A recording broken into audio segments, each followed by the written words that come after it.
Apreciados amigos, oyentes de nuestro programa Debate Plural TV, estamos aquí en el día de hoy con el fin de analizar las encuestas que se han llevado a cabo en relación con la coyuntura electoral que se presentará el 5 de julio venidero.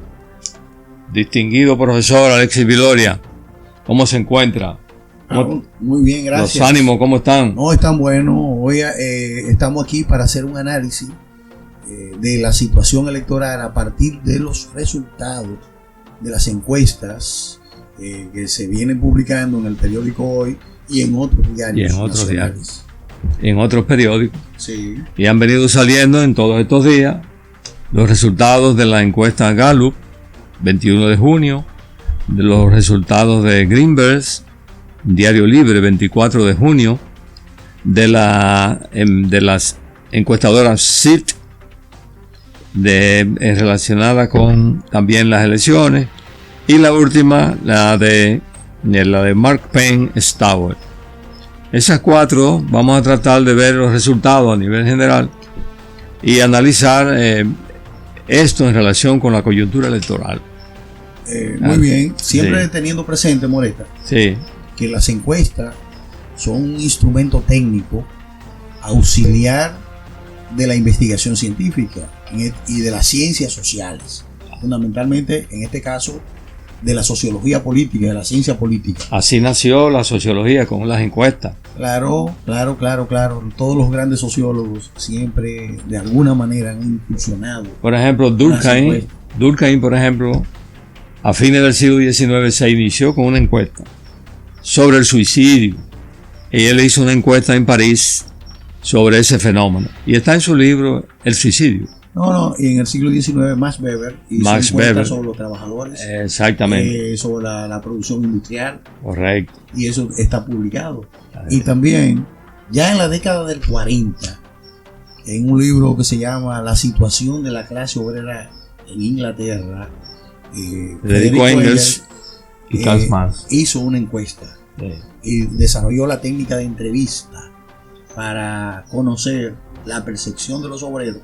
Exacto. Con relación a las condiciones de vida en la sociedad industrial inglesa del siglo XIX. Federico Engels, a pesar de que era un empresario capitalista que venía de familia, sin embargo, en su relación con Karl Marx desarrolló un círculo muy importante entre ambos que duró 40-50 años, hasta el fin de la vida.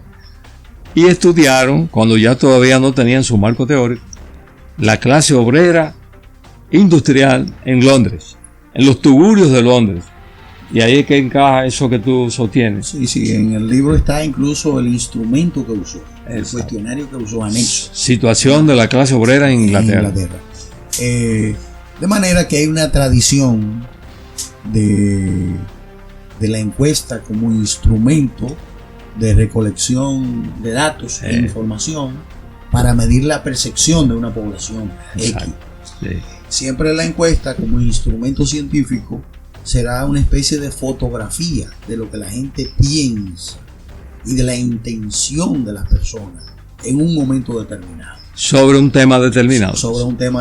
Exacto. Ahora, las encuestas en nuestros países y fundamentalmente en los sistemas políticos de los países con escaso desarrollo de modernidad y científico son utilizadas como instrumento para manipular la opinión pública.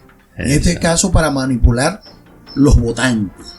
Y en ese sentido se falsean sus datos, pero ya dejan de ser instrumentos científicos. O los falsean, los manipulan, los manejan. Y en ese sentido pasan a ser instrumentos ideológicos.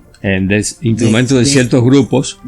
Utilizados por ciertos grupos. Pero en sentido general, las encuestas, los sondeos, son técnicas científicas. Sí, técnicas científicas. Desarrolladas por la estadística probabilística. Y aplicada a la sociología, a la ciencia política y a todas las ciencias sociales. Pero también hay que tener en cuenta que empresas capitalistas grandes utilizan la encuesta, pero ya con fines de mercado. Para medir para medir la percepción del exactamente. mercado. y saber dónde pueden invertir. Dónde pueden invertir, cuál sería la mejor rama de inversión, etcétera, etcétera. Indudablemente, como tú dices, la encuesta es una herramienta de percepción, recopilación, compilación de datos empíricos sobre una determinada realidad en una coyuntura determinada. Son instrumentos técnicos, auxiliares de las ciencias sociales. Ahora la pregunta sería, Alexis, ¿y cómo se han usado las encuestas? Por ejemplo, en este caso, tenemos aquí 4 encuestas: Gallup, Greenberg, Sid y Marpen. En este caso, ¿cómo tú ves que ha sido la utilización de la herramienta? Cuando uno la lee, evidentemente que algunas tienen una ficha técnica más objetiva, más apegada a los técnicos científicos, porque muchas veces los resultados de esa encuesta también dependen de quién la pague. Exacto. Es el elemento ideológico de manipulación. De manipulación. Porque las encuestas siempre tienen a alguien que la paga. Sí, por ejemplo, aquí tenemos los resultados de una que parece que está muy cerca del candidato del gobierno. Exacto. De Gonzalo Castillo, que es la CID. La CID muestra un crecimiento sostenido de la candidatura oficial desde el 22 de febrero hasta el 11 de junio de la candidatura oficial de Gonzalo Castillo, hasta tal punto que ha sido un crecimiento sostenido que lo ha llevado a prácticamente un empate con el candidato de la oposición. Sin embargo, el candidato de la oposición sigue arriba, porque estamos hablando de que en esta encuesta la intención del voto de los encuestados de esa muestra tiene un 44% Luis Abinader, candidato del PRM, un 43% Gonzalo Castillo, candidato del partido oficialista del PLD y apoyado por el gobierno, un 43%. Leonel Fernández con un 9%, un 3% que no sabe, que indeciso, y un 1% al candidato Guillermo Moreno.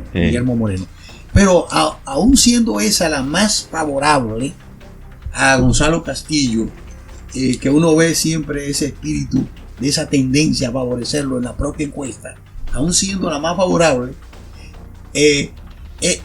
no habría una segunda vuelta, porque no pasaría nadie tendría según esa encuesta, pero en una segunda vuelta, de sumarse los votos de Leonel Fernández, el apoyo de Leonel Fernández, más Guillermo Moreno, no llega.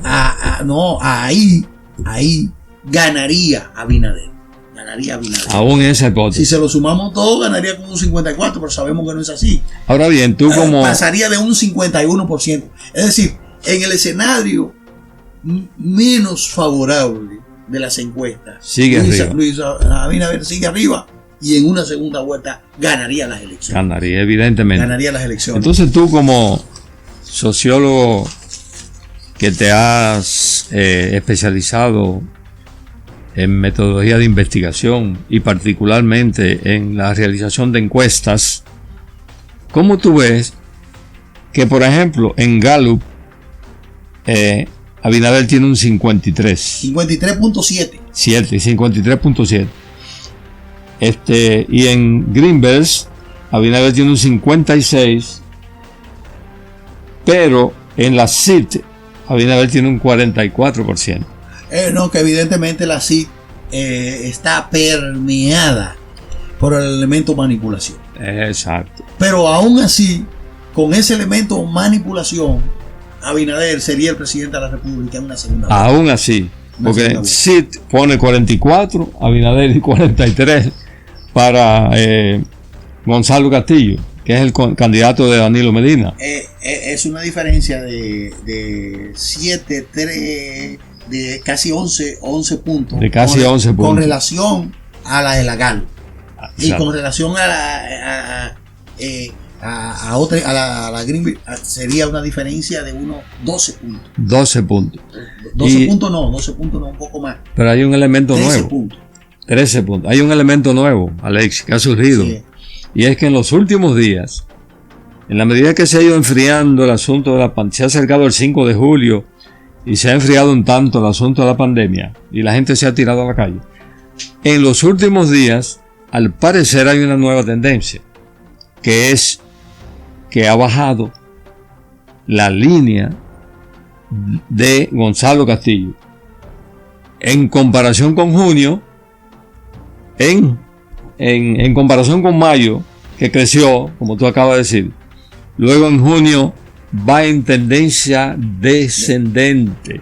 De estancamiento. De estancamiento. De estancamiento de la candidatura de ese que llegó a su máximo.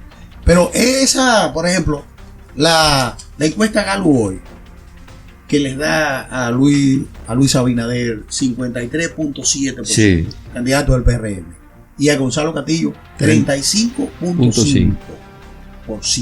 Y a Leonel un 8.6%. Y a Leonel un 8.6%. Entonces, siempre Guillermo Modelo se mueve en uno. Sí. Esa es la tendencia. Ahí evidentemente que están diciendo esos datos de continuar esa tendencia para el día 5 de julio, es decir, de mañana en 8 días. Exacto. Dentro de 9 días, Sí. se iría a Abinader en una primera vuelta. Y asimismo, podría usted comentar Pero también en Greenville, sí, ¿verdad? Que tiene un 56 y Gonzalo un 29.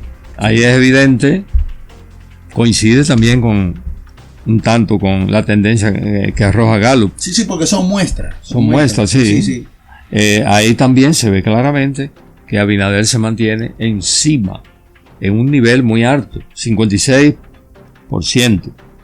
Y en la CID, Abinader tiene un 44%. ¿Cuánto tiene Gonzalo en esa? En la de Greenville. Sí. Gonzalo tiene en la de Greenville un 29%. Sí, está por debajo de ese 35%. Ahí es aplastante. Es aplastante en la de Greenville.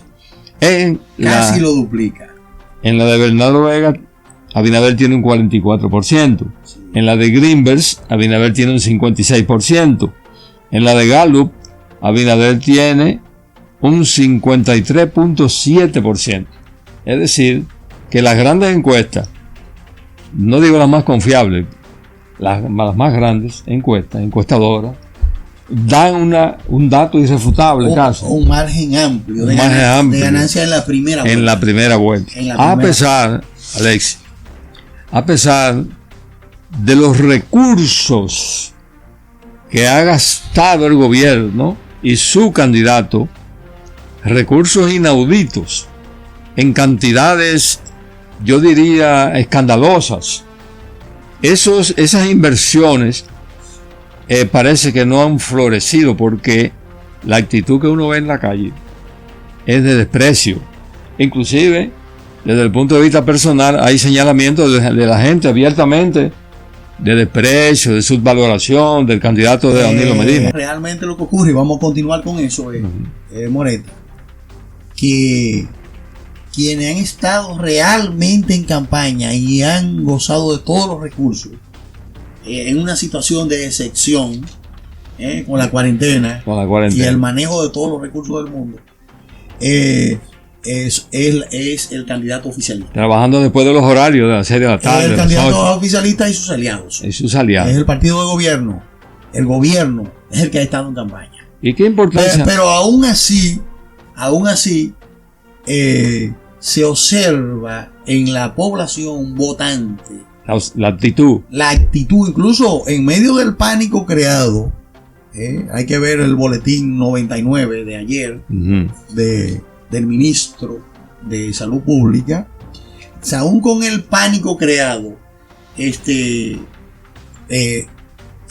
la gente dice que va a votar en un 66 y tanto %. Al ministro de Salud se le ha visto como una marioneta para un determinado fin. Eso lo vamos a analizar ahora en nuestro segundo bloque.